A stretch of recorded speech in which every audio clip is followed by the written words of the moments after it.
Hey guys, this is Preeti. Welcome back to my channel. दोस्तों, आज हम बात करने वाले हैं एक 2011 रिलीज हॉरर एपिसोड के बारे में जिसका नाम है द डेड बॉडी। इस कहानी की शुरुआत होती है एक स्कूल और उसके कुछ स्टूडेंट्स को दिखाते हुए।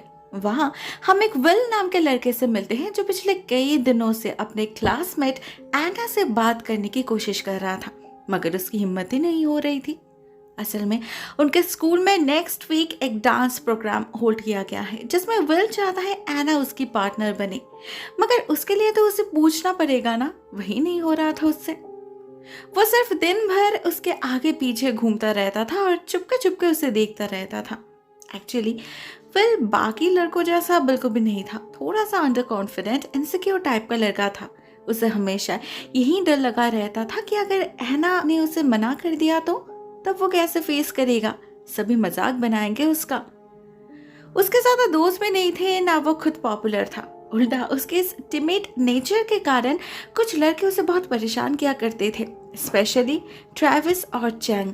उन्हें तो बस मौका चाहिए था विल को बुली करने का।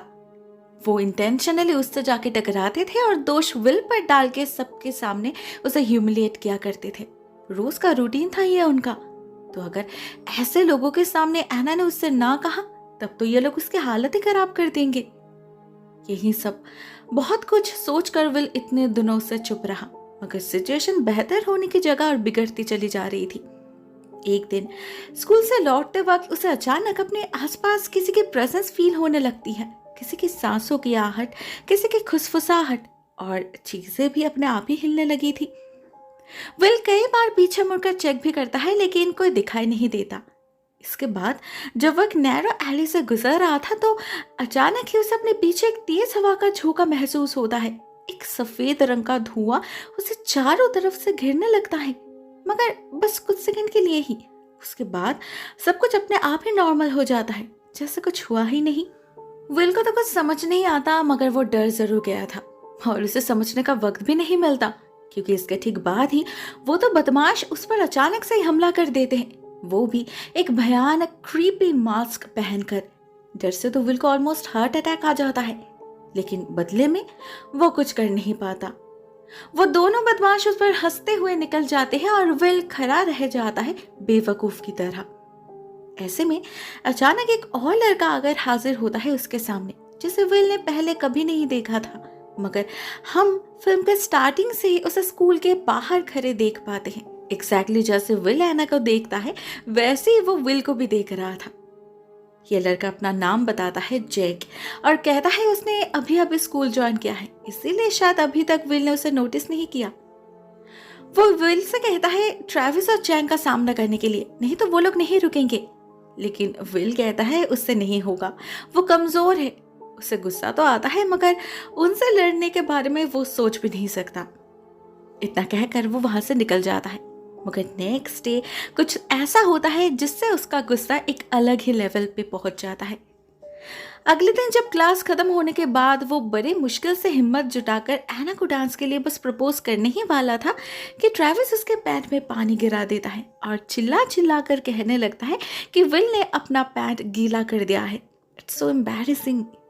एना से तो बात पूरी हो ही नहीं पाती, उल्टा विल उसके सामने एक बहुत ही ऑकवर्ड सिचुएशन में पड़ जाता है। गुस्सा से दिमाग खराब हो रहा था उसका। तो जब ऐसे में जेक आकर उससे ये कहता है कि उसकी जगह वो उन दोनों से बदला ले सकता है, तब विल और उसे मना नहीं करता। मगर उसे ये समझ नहीं आ रहा था आखिर इस बंदे को उसमें इतना इंटरेस्ट क्यों है, वो क्यों उसकी मदद करना चाहता है। इसका जवाब जेक ही देता है। कहता है इट्स सिंपल, उसे बुलीज पसंद नहीं है और ये एक डील है। अभी विल को उसकी जरूरत है तो वो उसकी मदद कर रहा है, बाद में जब कभी उसे जरूरत पड़ेगी तब विल उसकी मदद कर देगा, फेवर के बदले फेवर। विल राजी हो जाता है और इसका रिजल्ट उसे देखने मिलता है अगले दिन, जब उनके क्लास के सभी अपने टीचर के साथ फील्ड ट्रिप पर जाते हैं। वहां ट्रेविस और चैंग हमेशा की तरह फिर से एक बार विल को कॉर्नर करने की कोशिश करते हैं, वो भी एना के सामने। दोनों में हाथापाई होने लगती है, जिससे विल गिर जाता है और उसे जमीन पर पेड़ पौधों के बीच किसी के पैर नजर आते हैं। पहले उन्हें लगता है जरूर कोई सो रहा होगा, मगर अगले ही पल उनकी गलतफहमी दूर हो जाती है जब उन्हें उस बॉडी के ऊपर ढेर सारे कीड़े नजर आते हैं। वो समझ जाते हैं ये कोई लाश है। एना एक और पल भी जाया नहीं करते हुए भागती है अपने टीचर को इन्फॉर्म करने। इधर ये दोनों विल को फोर्स करने लगते हैं उस लाश को छूने के लिए। उन्हें यह सब मजाक लग रहा था, मगर जब अचानक ही वो लाश उठकर बैठ जाती है और उन्हें पकड़ने के लिए हाथ बढ़ाती है, तब सबसे पहले वो लोग ही भागते हैं, विल नहीं। उनका चेहरा देखने लायक था। एक्चुअली ये सब जेक का किया धरा था, जो विल ने उसे देखकर ही समझ लिया था, और उसके परफॉर्मेंस से बहुत खुश भी था वो। उसका बदला जो पूरा हो चुका था। मगर जेक सेटिस्फाइड नहीं था तब भी। उन बुलीज को और सताना चाहता था वो। आखिर उन्हें भी तो पता चले दूसरों को कैसा लगता है। विल भी उसे मना नहीं करता, क्योंकि मन ही मन खुश तो वो भी हो रहा था, मजा उसे भी आ रहा था। तो वो वापस चला जाता है एना से मिलने, और इधर जेक इनकी हालत और खराब करने लगता है। हम देखते हैं ट्रेविस और चैंग बिछड़ चुके हैं। जेक ट्रेविस को पूरे जंगल में भगा रहा है, साई की तरह चेस कर रहा है उसे। ट्रेविस का कुछ दिखाई तो नहीं दे रहा, पर सुनाई जरूर दे रही है किसी के फुटस्टेप्स, जैसे कोई ठीक उसके पीछे ही हो। साथ में अजीब सी क्रीपी आवाजें भी, जैसे कोई इनह्यूमन आवाज में उसका नाम पुकार रहा हो। वो कितनी भी तेजी से क्यों ना भाग ले, इस इनविजिबल प्रेजेंस से पीछा छुड़ा ही नहीं पा रहा। उल्टा हर कदम पे वो उसके और पास आता जा रहा था। फाइनली एक पॉइंट पे जब ट्रेविस भागते भागते थक जाता है, उसकी सांसें फूलने लगती है, तब अचानक ही वो अदृश्य शक्ति उस पर झपट पड़ता है और उसे खींच कर कहीं ले जाता है। डेफिनेटली यह जेक का ही काम था, मगर इस बार तो हम भी उसे देख नहीं पाते, बस ट्रेविस की चीखें गूंजने लगती है आसपास। फाइनली वो दिखाई देता है जंगल के बाहर एक पेड़ के नीचे। उसकी हालत इतनी खराब हो चुकी थी कि वो किसी को पास आने ही नहीं दे रहा था। बिल्कुल ट्रॉमाटाइज्ड दिख रहा था वो। उधर तब तक विल का काम पूरा हो चुका था। उसने एना से पूछ लिया था और एना ने भी उसे हाँ कर दिया था। स्पेशली उसने ट्रेविस को प्रैंक किया है सुनकर तो वो दुगनी इम्प्रेस्ड हो गई थी। लेकिन जब ट्रेविस की चीखों से सभी इकट्ठा होते हैं तो उसे देखकर यकीन करना मुश्किल हो रहा था कि यह किसी सिंपल प्रैंक का असर है। इवन विल भी समझ नहीं पा रहा था आखिर जेक ने ऐसा क्या कर दिया कि ट्रेविस की ये हालत हो गई। नेक्स्ट डे विल को एक और झटका लगता है जब एना उसे इन्फॉर्म करती है कि ट्रेविस ने स्कूल छोड़ दिया है। इनफैक्ट वो फिर कभी यहाँ आने नहीं वाला, इतना डरा हुआ है वो। फिल काफी कंफ्यूज्ड हो जाता है इन बातों से। वो बार बार जेक की जिक्र करने लगता है, लेकिन एना समझ ही नहीं पाती ये जेक कौन है। ये नाम तो वो पहली बार सुन रही थी, मगर कोई और भी था जो उनकी कन्वर्सेशन सुन रहा था और इस नाम को भली भांति जानता था वो। और वो था इस स्कूल के सबसे पुराना वर्कर, जो पिछले कई डिकेड से यहाँ काम कर रहा है। वो काम करते वक्त विल और एना की सारी बातें सुन लेते हैं और विल के जुबान पर जैक स्किनर का नाम सुनते ही काफी सरप्राइज्ड हो जाते हैं, इतना कि उसे रोककर उससे पूछते हैं वो जैक से कैसे मिल सकता है, क्योंकि जैक स्किनर की मौत तो कई साल पहले हो चुकी है, 1961 में। अब विल की चौंकने की बारी थी। इनिशियली तो वो यकीन नहीं करता, मगर जब वो स्कूल के ट्रॉफी कैबिनेट में जैक के नाम का फोटो फ्रेम देखता है, साथ में उसका DOD भी, तब जाके यकीन होता है उसे। लेकिन इसका मतलब इतने दिनों से वो एक भूत से बातचीत कर रहा था, इसीलिए ही शायद उसके अलावा किसी और को दिखाई नहीं देता था जैक। इवन जैक स्किनर ये नाम तक किसी को पता नहीं था। कैसे पता होता, वो एग्जिस्ट ही करता था ऑलमोस्ट 50 साल पहले, मगर विल एक भूत को देख पा रहा है। Is it even possible? इसका जवाब उसे अगले ही पल मिल जाता है जब जैक फिर से एक बार हवा की तरह उसके पास आकर हाजिर हो जाता है और उससे पूछता है नेक्स्ट टारगेट कौन है और किसे मजा चखाना चाहता है वो। इस बार सच में उसे देखकर विल को डर लगने लगा था। वो जैक से कहता है उसे दूर रहने के लिए, उसे और कोई काम नहीं करवाना उससे। लेकिन जैक उसका पीछा छोड़ने के लिए राजी नहीं होता। उसे तो मजा आने लगा था बस। तो वो अपने आप ही अपना नेक्स्ट टारगेट ढूंढ लेता है, जो था चैंग। उसी शाम जब वो जिम में वर्कआउट कर रहा था तो ट्रेविस की तरह उसे भी आवाजें सुनाई देने लगती है। कोई बहुत ही क्रीपी आवाज में उसका नाम विस्पर कर रहा था। इधर उधर चीजें भी अपने आप ही बिखरने लगे थे। चैंग छुपने की कोशिश करता है, लेकिन कोई फायदा नहीं होता। जैक उसे पकड़ ही लेता है और यहाँ पर हमें पहली बार उसका असली चेहरा नजर आता है, जो काफी भयानक था। इसे देखकर तो किसी की भी हालत खराब हो जाती, जैसे ट्रेविस का हुआ था। तो चैंग क्या चीज है। उधर विल को तब तक एहसास हो चुका था अपने अनजाने में उसने किस खतरे को मोड़ लिया है, लेकिन वो ये समझ नहीं पा रहा था कि इस जेक को आखिर उससे क्या चाहिए। उसका इरादा कुछ ठीक नहीं लग रहा था। उसे कुछ भी करके जेक से पीछा छुड़ाना था, मगर कैसे? ये पता लगाने के लिए वो उसी आदमी के पास जाता है जिसने सच्चाई से उसे रूबरू करवाए थे।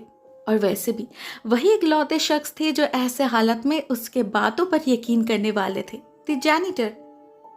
उनसे बात करके विल को जेक के बारे में एक ऐसा इंफॉर्मेशन मिलता है जिससे एटलीस्ट वो ये समझ जाता है कि जेक ने उसे ही टारगेट क्यों बनाया।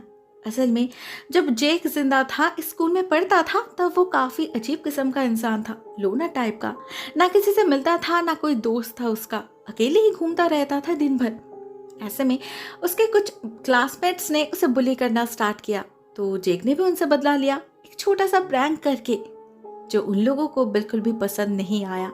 उस प्रैंक को कुछ ज्यादा ही सीरियसली ले लिया उन्होंने, उनकी ईगो जो हर्ट हो चुकी थी। तो ऐसे ही एक स्प्रिंग डांस के दिन जब पूरा स्कूल एंजॉय करने में बिजी थे, उन लोगों ने जेक को स्टोरेज सेक्शन में बंदी बनाकर उसे टॉर्चर करना स्टार्ट किया।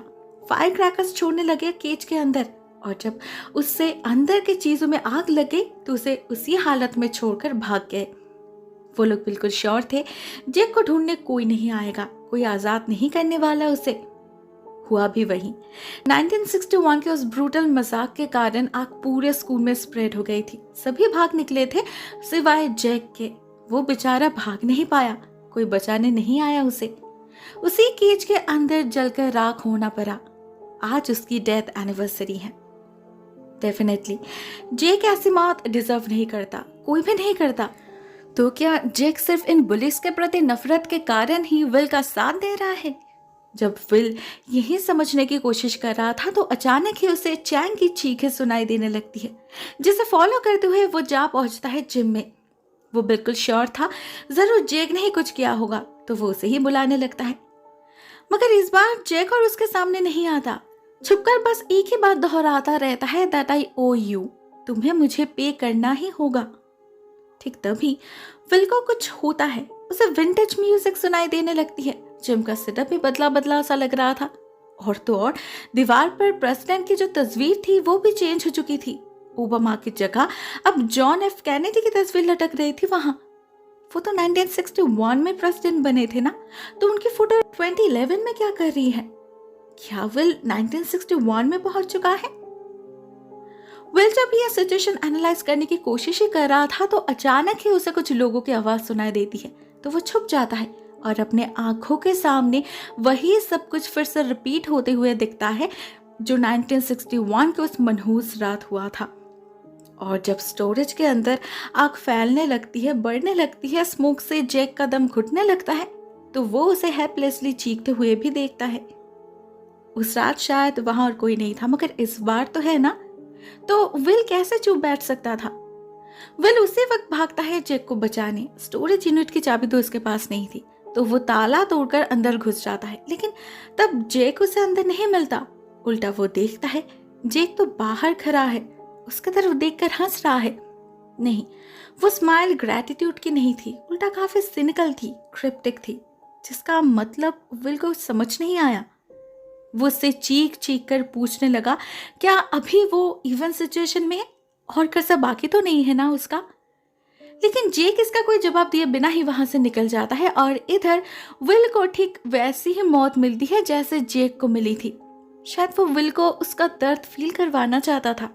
फॉर्चुनेटली कुछ देर बाद ही विल का सेंस लौट आता है और वो देखता है उसके चारों तरफ सब कुछ फिर से नॉर्मल हो चुका है, पहले की तरह, और फोटो फ्रेम में ओबामा की तस्वीर भी लौट चुकी है, विच मीन्स वो अपने टाइमलाइन में लौट चुका है। विल खुशी खुशी जिम से निकलकर हॉल की तरफ जाने लगता है जहां एना उसका इंतजार कर रही थी, बट न जाने क्यों वो विल को देखकर भी अनदेखा कर देती है। विल को लगता है वो नाराज हो गई होगी, उससे लेट आया है इसलिए, मगर बहुत मनाने पर भी वो उससे बात नहीं करती, इवन उसके तरफ देखती तक नहीं। अजीब बात है। ठीक उसी वक्त हॉल में एंट्री लेता है जेक, और वो डायरेक्टली एना से बात करने जाता है। सरप्राइजिंगली एना उसे देख पा रही थी, एक घोस्ट को, मगर विल जो उसके बिल्कुल सामने खड़ा था उसे नहीं। विल को समझ नहीं आ रहा था आखिर हो क्या रहा है, तो वो जेक से कहता है एना को पूरी सिचुएशन समझाने के लिए, मगर जेक ऐसा नहीं करता, उल्टा एना के साथ डांस करने लगता है। और जब विल उन्हें रोकने जाता है तो एना लिटरली उसके अंदर से उसे क्रॉस कर जाती है। मतलब विल का कोई फिजिकल एग्जिस्टेंस ही नहीं था, इसीलिए ही तो एना उसे देख नहीं पाई। ये उसका शरीर नहीं, बस उसकी आत्मा थी। एंड एट लास्ट जब जेक उससे कहता है नाउ वी आर इवन, तब जाके विल को उसका पूरा खेल समझ आ जाता है। असल में शुरू से ही जेक को तो यही चाहिए था, एक जिंदगी, फिर से जिंदा होना चाहता था वो।